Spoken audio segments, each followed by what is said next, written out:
Olá, estou aqui na Caxemira, que fica no extremo norte da Índia, fronteira com o Paquistão. Esta é uma região onde a maioria da população é muçulmana e eu fui convidado para o casamento de Zahu e Afroza. Vou acompanhar toda a cerimônia que começa hoje e só termina daqui a 3 dias. Estou hospedado na casa da família da noiva. Tenho ordens da polícia para não sair dos arredores. O clima não é dos mais amenos. Mas essa é uma história que eu vou contar mais adiante.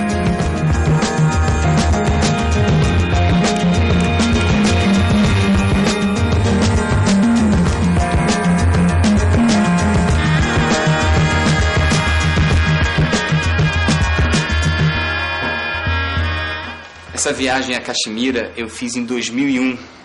Bom, para ajudar a gente a entender vários aspectos das religiões na Índia, da história do casamento arranjado, dos costumes, da cultura de um país tão rico e diversificado, eu vim conversar com um casal indiano que mora aqui no Rio de Janeiro.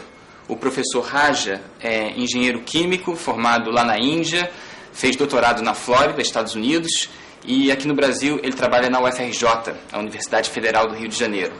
Ele é casado com a Malika, economista, com mestrado e tudo, e que trabalha com a importação de produtos indianos, né? Importa aqui para o Brasil.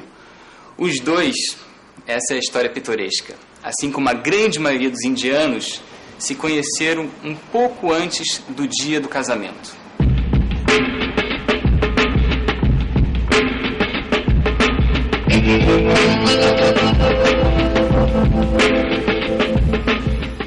A história dos casamentos arranjados se confunde com a própria história do casamento. Aqui na Índia, a maioria é arranjada pelas famílias dos noivos. Casa-se para juntar terras, para unir fortunas, para fortalecer politicamente duas famílias. O amor não está em jogo na hora do acordo. Ou, pelo menos, a ideia de amor que a gente normalmente associa a um casamento.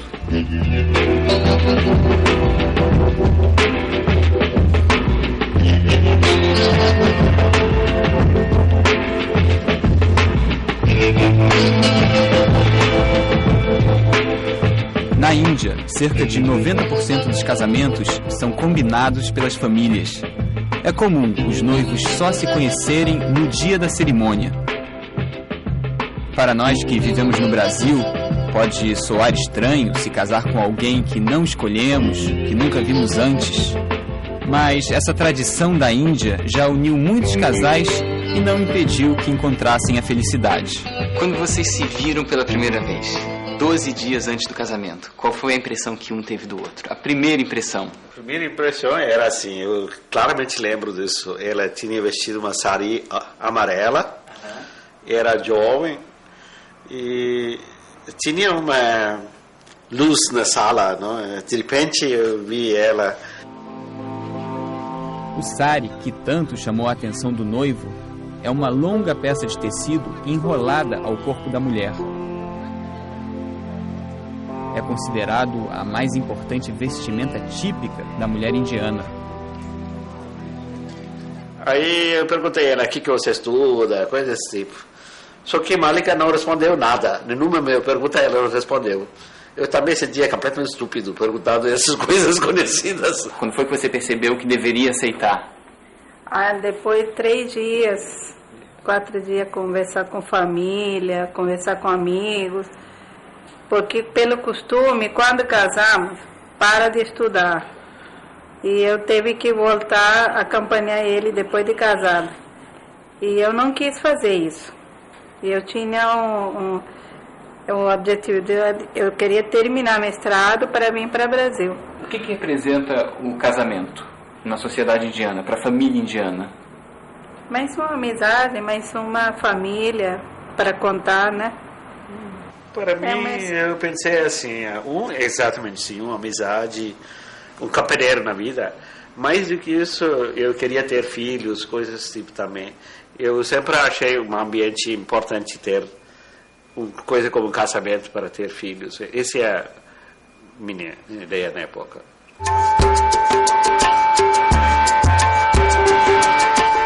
coisa que se percebe ao chegar à Índia é que esse não é um país simples de se entender.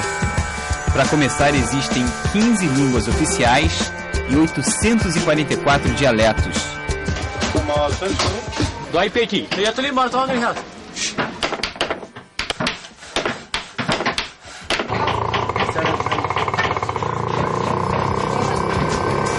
As religiões também são muitas. Cerca de 80% dos indianos, 800 milhões de pessoas, seguem o hinduísmo. Mas também existem 120 milhões de muçulmanos, 23 milhões de católicos, milhares de budistas, de praticantes da religião Sikh. Não faltam credos e gente num país que já rompeu a marca de 1 bilhão de pessoas. A Índia também é marcada por imensas diferenças sociais. Aqui, a sociedade se baseia em castas, uma divisão que tem origem no hinduísmo. Cada casta determina os limites para a escolha de futuros maridos e esposas, além do tipo de profissão que a pessoa deve seguir. Existem 4 castas, além de uma outra categoria chamada de intocáveis. Essas pessoas, na Índia, são consideradas inferiores para fazer parte do sistema.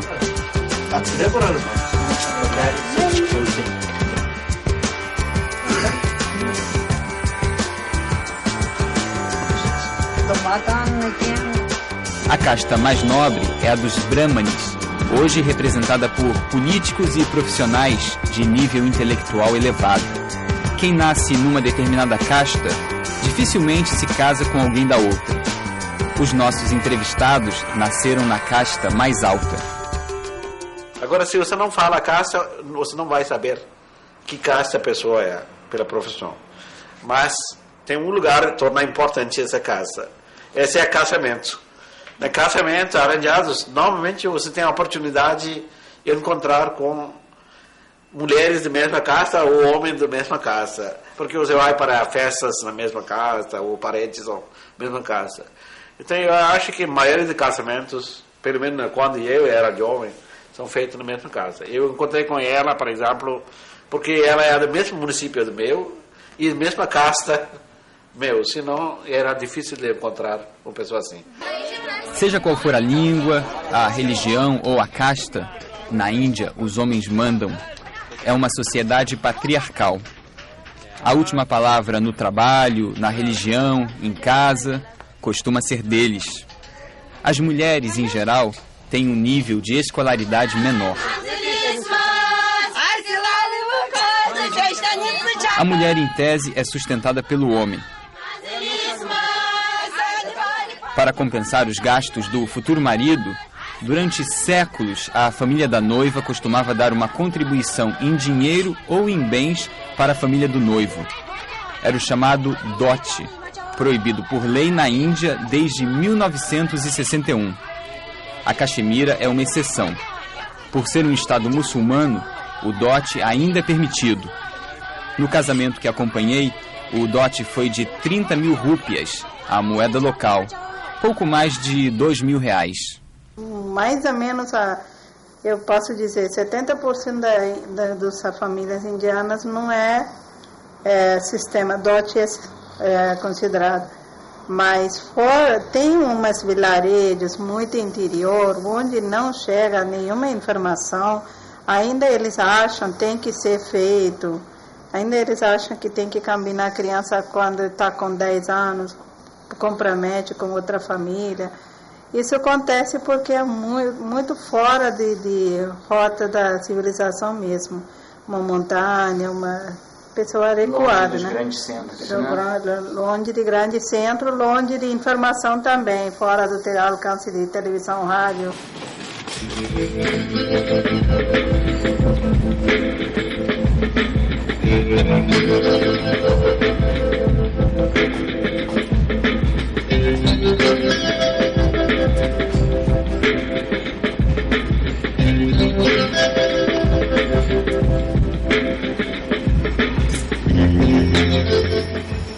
No próximo bloco, a gente vai acompanhar a cerimônia de um casamento arranjado lá na Índia.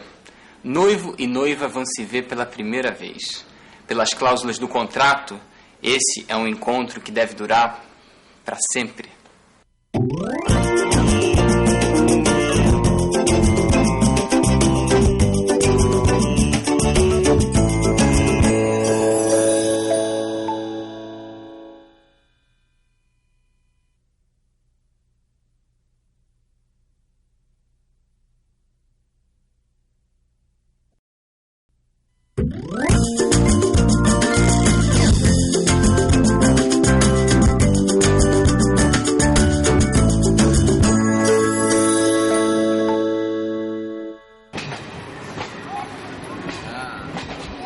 Hoje a gente está falando da Índia e de casamento.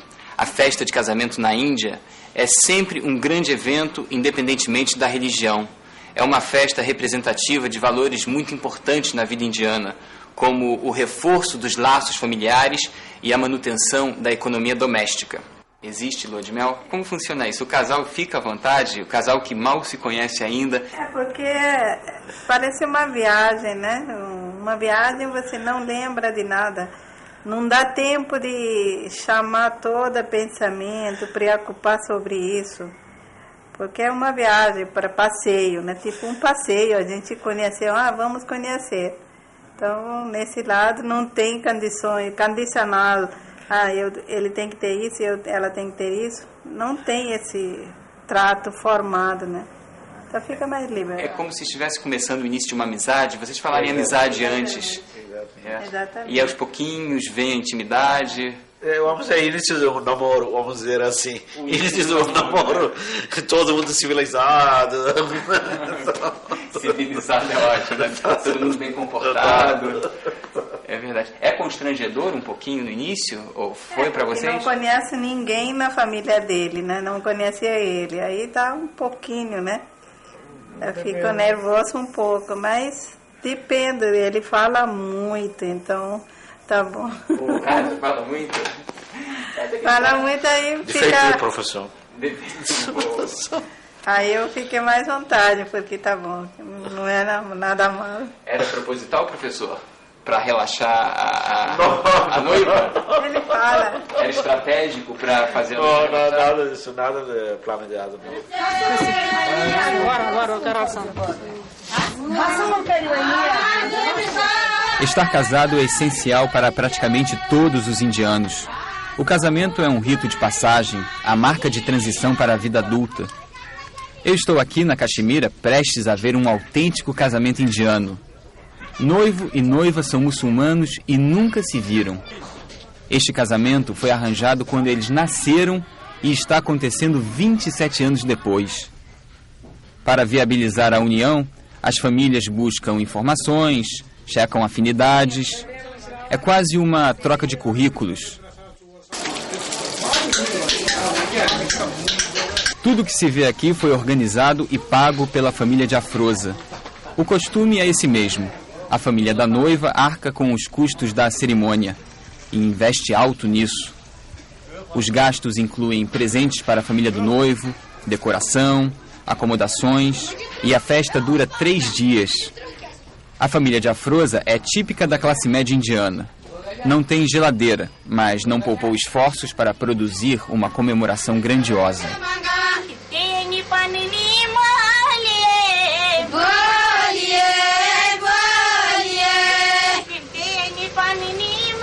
A rena, usada para embelezar a noiva, é trazida da cidade de Meca, na Arábia Saudita, o lugar mais sagrado para o islamismo.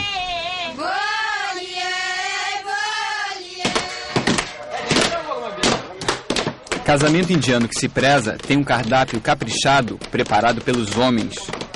Aqui, 25 pessoas fazem 16 pratos diferentes, todos à base de carneiro.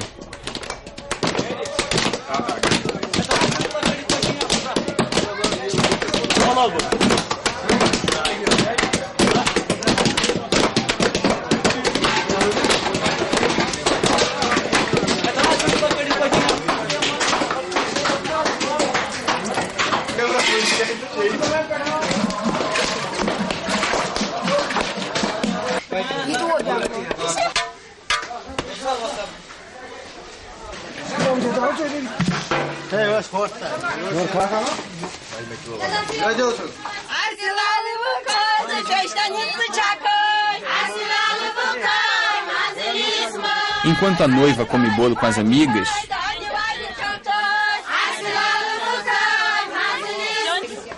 em outra sala, mais uma tarefa masculina: a assinatura do contrato nupcial.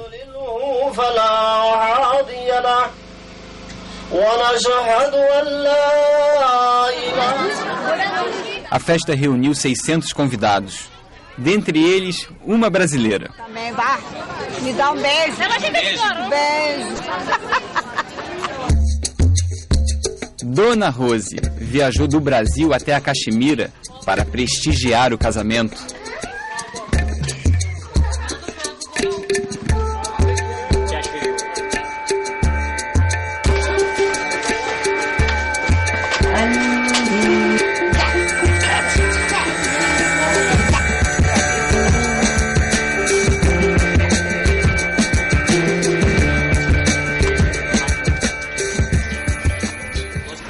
É como diz o Dalai Lama, você pelo menos uma vez ao ano deve ir a um lugar aonde nunca esteve. E é verdade. Nós não devemos ficar só na nossa toquinha. Não, nós temos que ver os valores das outras culturas. Para aí você poder dar valor ao que é seu. E Dalai Lama tem toda razão. Sempre devemos ir a um lugar aonde nunca estivemos. E não pense que é longe, que aqui é longe. Não, longe é um lugar que não existe. Dona Rose é amiga do irmão da noiva, o Altaf. Os dois se conheceram na primeira vez em que ela esteve na Índia.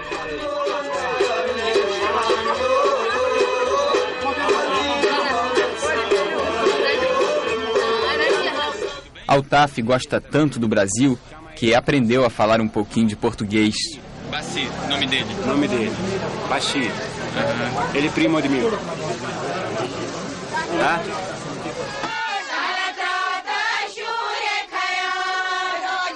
E você gostou da visita de Rose, Dona Rose? É, ela é meu coração. Eu gosto muito brasileiro. Eu falo para você, eu indiano. Eu metade indiano, metade brasileiro. Meu coração brasileiro.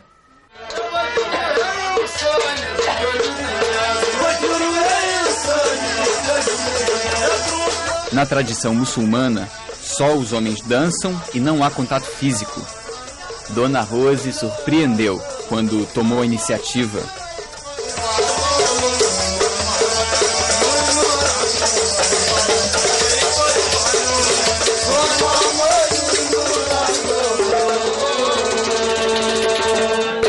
Olha, o que eu não gostei, principalmente, foi da seleção que eles fazem em relação aos convidados. Se são todos convidados, por que tem convidados especiais? Isso eu não entendi. Sinceramente, não. É, Dona Rose, convidados do sexo masculino e feminino não são iguais. Quando chega o grande dia, os homens almoçam primeiro. Todos aqui comem com as mãos, hábito nacional. Depois que eles encheram a barriga, aí é a vez das damas.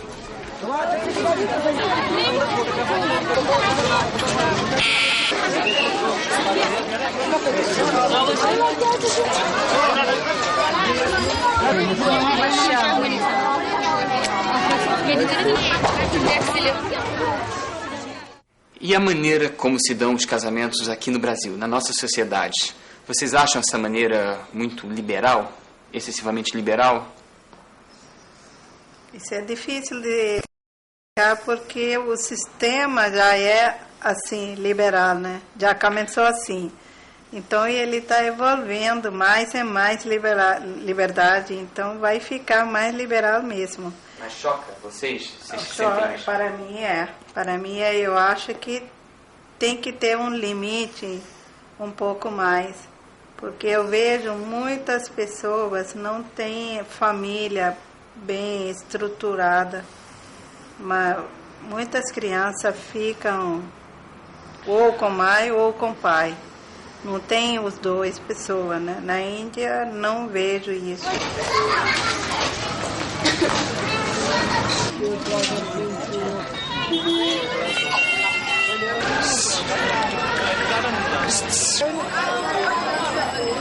Todo mundo na rua. Expectativa geral.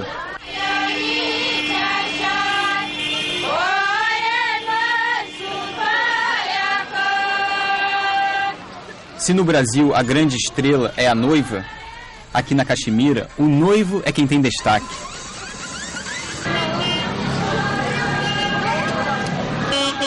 Ele só aparece à noite no terceiro dia.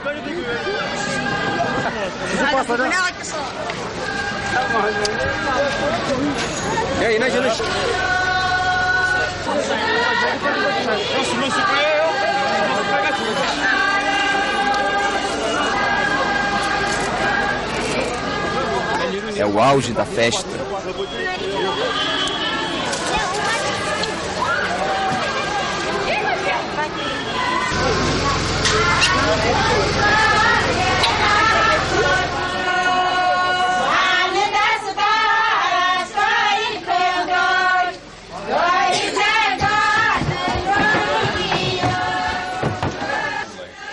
Unidos 27 anos depois do nascimento, exatamente como havia sido combinado.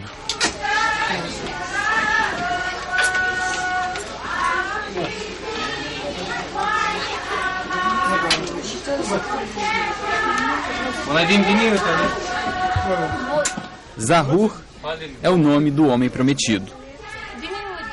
Afroza é a futura esposa que nunca viu o marido.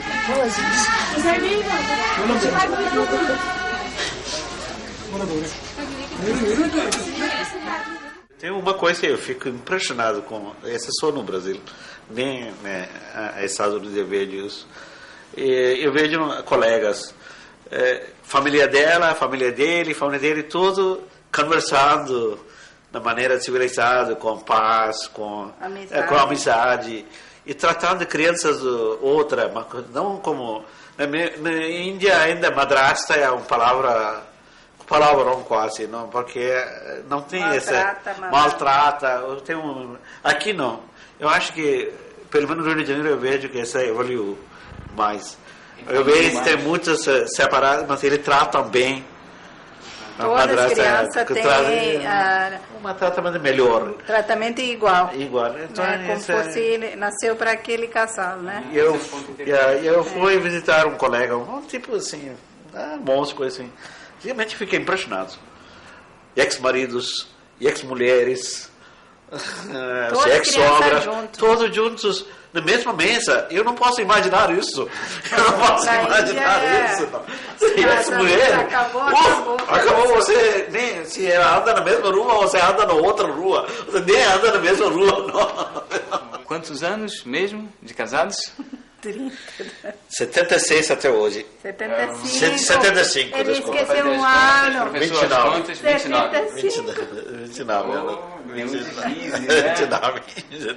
29. Parabéns. Obrigada. Parabéns. Lembra que eu falei no início do programa de um acontecimento curioso que eu passei na Caxemira? Pois é, eu fui a Caxemira numa época de surpreendente calmaria. Mas quando eu cheguei lá, desembarquei em Srinagar, capital da Caxemira, no aeroporto, saí do aeroporto, eu vi uma cidade tomada de tanques de guerra, trincheiras, soldados. E aí pensei, bom, vou fazer a minha primeira cobertura de guerra de verdade. Tinha acabado de explodir uma bomba lá na capital da Caxemira, em Srinagar, e por isso a cidade estava daquela maneira. Fui pegar minha câmera para começar a filmar e o Altaf, irmão da noiva, segurou meu braço e disse, de jeito nenhum. Porque a chance de você ser alvo de um franco atirador, de alguém que não goste dessa história de um estrangeiro gravando aquela situação, era muito alta. 2 dias depois, os Estados Unidos invadiram o Afeganistão, que é um país muçulmano, a Caxemira também é muçulmana, e aí a xenofobia, a sensação, o sentimento contra os estrangeiros na Caxemira, assim tomou uma proporção inacreditável. Tanto que a polícia foi até a casa da noiva, a casa do Altaf, da família, onde eu estava hospedado, para dizer, olha, você estrangeiro não pode ir para a rua. E aí eu fiquei numa espécie de prisão domiciliar. Eu só circulava pelos becos das redondezas da casa da família da noiva. O que acabou sendo muito legal, porque eu convivi com a família da noiva o tempo todo. No café da manhã, almoço, jantar, eu não tinha para onde ir, né? Então foi uma prisão domiciliar que veio por bem. Eu me sentia como se eu estivesse num filme de época.